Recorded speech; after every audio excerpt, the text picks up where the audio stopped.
성경은 창세로부터 마지막 세상의 종말이 오기까지 하나님의 나라와 제사장에 대해서 말씀하고 있습니다. 이스라엘 성전이 무너지고 성전의 제사장들의 임무가 끝났지만 계시록에서 여전히 제사장에 대해서 언급하고 있습니다. 계시록 1장 6절에서는 예수님께서 십자가에 죽으심으로 이루신 목적에 대해서 이렇게 말씀해주고 있습니다. 우리를 사랑하사 그의 피로 우리 죄에서 우리를 해방하시고 그 아버지 하나님을 위하여 우리를 나라와 제사장으로 삼으신 그에게 영광과 능력이 세세토록 있기를 원한다고 기록하고 있습니다. 요한은 예수님께서 그의 피로 우리를 죄에서 해방하시고 아버지 하나님을 위해서 우리를 제사장으로 삼았다고 말씀하고 있습니다. 제사장은 레위인들 중에서도 오직 아론의 자손만 제사장이 되게 하셨습니다. 제사장은 율법으로 이스라엘 백성들을 치리하는 통치자요 실제적인 왕이었습니다. 우리는 이스라엘 민족이 멸망하고 제사장 제도는 종결되고 끝났다고 생각합니다.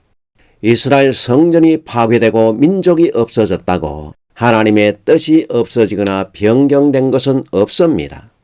성경에서 변하지 않는 하나의 큰 주제가 있다면 무엇이겠습니까? 바로 하나님의 나라와 제사장입니다. 하나님의 나라와 제사장은 떨어질 수 없는 관계에 있습니다. 하나님의 나라가 곧 제사장 나라인 것입니다. 하나님께서 창세로부터 자기 백성들에게 지금까지 요구하시는 것은 바로 제사장 나라, 제사장 제도입니다. 아담도 제사장으로 하나님께 제사를 드렸고 가인과 아벨도 제사장으로 하나님께 제사를 드렸습니다. 우리가 알고 있는 구약의 모든 족장들은 하나님의 제사장들이었습니다. 아브라함도 가나안 땅에 부자로 잘 먹고 잘 살기 위해서 들어간 것이 아닙니다. 하나님께 부름을 받은 제사장의 소명으로 아브라함은 가나안 땅에 들어간 것입니다. 하나님께서는 노아 홍수로 세상을 심판하셨지만 창세로부터 제사장 나라 계획은 한 번도 수정하신 적이 없습니다. 하나님은 창세로부터 이 제사장 나라를 이루기 위해서 일하셨고 지금도 이 제사장 나라를 이루어가고 있는 것입니다. 제사장 나라는 제사장이 짐승을 잡아서 자기가 섬기는 신에게 제사를 드리는 것이 제사장 제도라고 생각합니다. 짐승을 잡아서 신에게 제사하는 것이 제사장 나라라고 한다면 유라시아 유목민족들은 양을 잡아서 자기가 섬기는 신에게 피를 드리는 제사 문화가 광범위하게 실행되었습니다. 그렇다면 짐승을 잡아 신에게 제사를 드렸던 유라시아 대륙의 유목민족이 제사장 나라입니까? 하나님께서 말씀하시는 제사장 나라는 짐승의 피로 제사를 드리는 나라를 말씀하지 않습니다. 하나님께서 모세에게 명한 제사장 나라는 이렇습니다. 출애굽기 19장 5절 말씀부터 보면 세계가 다 내게 속하였나니 너희가 내 말을 잘 듣고 내 언약을 지키면 너희는 열국 중에서 내 소유가 되겠고 너희가 내게 대하여 제사장 나라가 되며 거룩한 백성이 되리라. 너는 이 말을 이스라엘 자손에게 고할지니라 라고 말씀하셨습니다. 하나님께서 모세에게 이르시기를 너희가 내 말을 잘 듣고 내 언약을 지킨다면 너희가 제사장 나라가 되며 거룩한 백성이 되게 하신다고 말씀하셨습니다. 하나님께서는 모세에게 짐승의 피로 제사드리는 제사장 나라를 말씀하고 있는 것이 아닙니다. 하나님께서는 아브라함과 이삭과 야곱에게 약속하셨던 제사장 나라를 이스라엘 민족들과 세울 때 하나님의 언약을 잘 지키는 것이라고 말씀하셨습니다. 제사장들이 하나님께 피의 제사를 드리고 예배를 잘 드리는 것이라고 말씀하신 것이 아닙니다. 그러나 레위인들과 제사장들은 성전에서 열심히 하나님께 제사만 잘 드리면 된다는 잘못된 제사 만능주의에 빠진 것입니다. 이러한 이스라엘 백성들에게 예레미야 선지자는 이렇게 말씀하고 있습니다. 예레미야 7장 22절 말씀부터 보면 대저 내가 너희 열조를 애굽 땅에서 인도하여 낸 날에 번제나 희생에 대하여 말하지 아니하며 명하지 아니하고 오직 내가 이것으로 그들에게 명하여 이르기를 너희는 내 목소리를 들으라. 그리하면 나는 너희 하나님이 되겠고 너희는 내 백성이 되리라.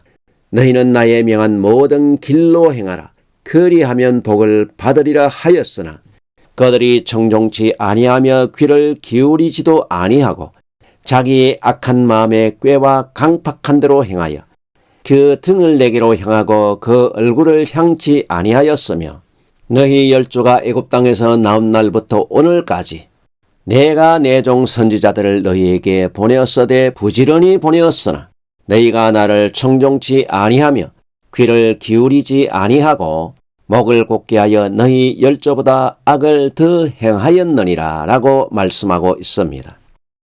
예레미야 선자는 말씀하기를 하나님께서 이스라엘 백성을 애굽에서 인도하여 낸 날에 번제나 희생을 드리라고 명하지 아니하셨고 오직 내 말을 듣고 잘 지키면 내 백성이 되고 복을 받게 하겠다고 말씀하셨다는 것입니다. 그러나 제사 만능주의에 빠진 제사장들은 많은 선지자들을 죽일 때 제사를 경홀히 여기고 하나님을 모독한다는 신성 모독이라는 죄목으로 죽였습니다. 그러나 우리를 하나님을 위하여 나라와 제사장으로 삼으신 예수님은 이렇게 말씀하셨습니다. 마태복음 12장 7절에 나는 자비를 원하고 제사를 원치 아니하노라 하신 뜻을 너희가 알았다면 무죄한 자를 죄로 정치 아니하였으리라 라고 말씀하셨습니다. 예수님께서도 제사장 나라는 자비를 베풀고 하나님의 말씀을 지키는 것이지 제사를 원하는 것이 아니라고 하셨습니다. 제사장들은 제사만 강요하면서 무죄한 자를 정죄해서 제물을 강요하고 드리지 않으면 죽인다는 것입니다. 더구나 예수님은 제사 제물도 잘 안 드리면서 성전까지 하려고 하셨으니까 제사장들에게 얼마나 눈에 가시처럼 보였겠습니까? 제사장 나라 제사장은 하나님의 언약을 잘 듣고 말씀을 지키는 것이라고 모세는 가르쳤습니다. 예수님께서 제사장으로 삼으신 우리의 할 일이 무엇입니까? 베드로는 이렇게 말씀하고 있습니다. 베드로전서 2장 5절에 너희도 산돌같이 신령한 집으로 세워지고 예수 그리스도로 말미암아 하나님이 기쁘게 받으실 신령한 제사를 드릴 거룩한 제사장이 될지니라. 2장 9절에 오직 너희는 택하신 족속이요 왕같은 제사장들이요 거룩한 나라요 그의 소유된 백성이니 이는 너희를 어두운 데서 불러내어 그의 기이한 빛에 들어가게 하신 자의 아름다운 덕을 선전하게 하려 하심이라고 말씀하고 있습니다. 베드로는 말하기를 그리스도인들은 하나님께 신령한 제사를 드리는 거룩한 제사장이라고 했습니다. 그리고 9절에 우리를 죄에서 구원하신 목적은 하나님의 영광스러운 빛된 나라에 들어가게 하신 아름다운 영광을 선전하기 위함이라고 말씀했습니다. 제사장 된 그리스도인들이 해야 할 일은 하나님의 복된 영광의 복음을 전하는 것입니다. 그러므로 예수님께서도 제자들에게 말씀하시기를 모든 족속으로 제자를 삼아서 내가 너희에게 말씀한 것을 가르쳐 지키도록 하라고 말씀하셨습니다. 예수님께서 말씀하시는 제사장 개념 속에는 유대인들이 알고 있는 제사와 예배 개념이 없습니다. 제자를 삼은 그리스도인들에게 하나님의 말씀을 가르치고 지키게 하는 것이 제사장 된 제자들의 임무였습니다. 하나님의 말씀을 지키고 행하는 교회의 거룩함이 없이는 세상의 빛과 소금이 될 수 없는 것입니다. 하나님께서 모세를 통하여 약속하신 것은 하나님의 말씀과 언약을 잘 지킬 때 제사장 나라가 된다고 하셨습니다. 하나님께서 약속하신 언약과 말씀을 지키고 거룩하게 살아가야 제사장이 되는 것입니다. 하나님의 말씀을 지키고 살아가는데 신학적인 다른 설명이 필요 없습니다. 그리스도인이 하나님의 말씀을 지키는 거룩한 제사장이라면 예수님께서 우물가의 여인에게 말씀하셨던 신령과 진정의 예배가 무엇인지 답이 나오는 것입니다. 이 산과 저 산에 가서 제사장에게 제물을 드리고 제사와 예배를 드리는 것이 아니라 메시아를 영접하는 사람이 거룩한 제사장이 되고 제사장은 스스로 하나님의 말씀을 지키는 거룩한 자로 사는 것이 바로 신령과 진정의 예배라는 말씀입니다. 하나님께서는 제사장이 언약의 말씀을 지키고 거룩한 생활을 원하신다는 것입니다. 하나님은 사람의 손으로 지은 것을 받지 않으시고 섬김을 받지도 않으시며 도리어 생명과 호흡을 친히 주시는 분이라고 바울은 말씀했습니다. 우리는 예수님을 믿고 교회를 다녔다고 하나님께 무엇을 드리거나 예배와 제사를 드려야 한다고 말합니다. 그러나 우물가에서 예수님과 대화를 나누었던 여인은 예수님의 말씀을 즉시 깨닫고 함께 찬송을 부르고 예배를 드린 것이 아닙니다. 마을에 내려가서 메시아가 온 것을 전했습니다. 말씀을 지키는 거룩한 제사장의 생활이 신령과 진정의 참 예배라는 말씀입니다. 하나님의 제사장 나라의 근본은 제사가 아닙니다. 하나님의 말씀을 순종하고 기쁘게 살아가는 것입니다. 이것이 하나님께 드릴 수 있는 신령과 진리의 예배입니다. 예수님은 삼위일체 하나님으로 섬김을 받기 위해서 세상에 오신 것도 아니고 예수님은 오직 하나님 아버지를 섬기는 대제사장으로 오신 분입니다. 히브리서는 예수님에 대해서 이렇게 말씀했습니다.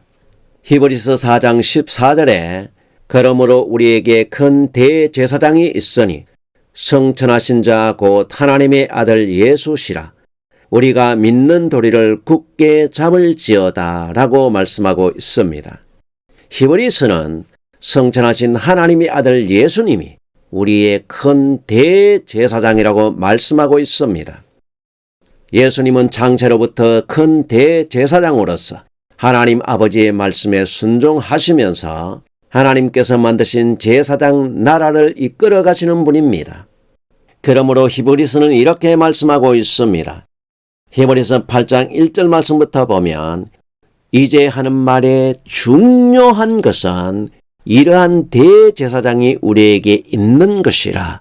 그가 하늘에서 위엄의 보호자 우편에 앉으셨으니 성소와 참 장막에 부리는 자라. 이 장막은 주께서 베푸신 것이요 사람이 한 것이 아니라고 말씀하고 있습니다. 히브리서에서는 예수님은 하나님의 보좌 우편에 앉으시고 하늘 성소에서 하나님의 대제사장으로 일하고 계신다고 기록하고 있습니다. 또 계시록 20장에서는 이렇게 기록하고 있습니다. 계시록 20장 6절에서 이 첫째 부활에 참여하는 자들은 복이 있고 거룩하도다. 둘째 사망이 그들을 다스리는 권세가 없고 도리어 그들이 하나님과 그리스도의 제사장이 되어 1000년 동안 그리스도로 더불어 왕노릇하리라 라고 말씀하고 있습니다.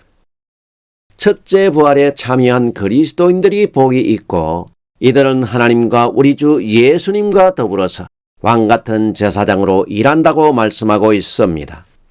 하나님께서는 예수님으로 말미암아 태초부터 지금까지 하나님의 언약과 말씀을 지키는 왕같은 제사장들을 통해서 세상을 구원하시고 하나님 나라를 만들어 가시는 것입니다. 하나님의 제사장 나라는 제사 드리는 나라가 아닙니다. 하나님의 제사장 나라는 자비와 사랑이 넘치는 나라입니다. 독사굴에 어린이가 손 놓고 장난을 쳐도 물리지 않고 사자들이 어린이와 함께 뒹구는 하나님의 제사장 나라는 영원히 하나님과 함께하는 멸망하지 않는 나라입니다.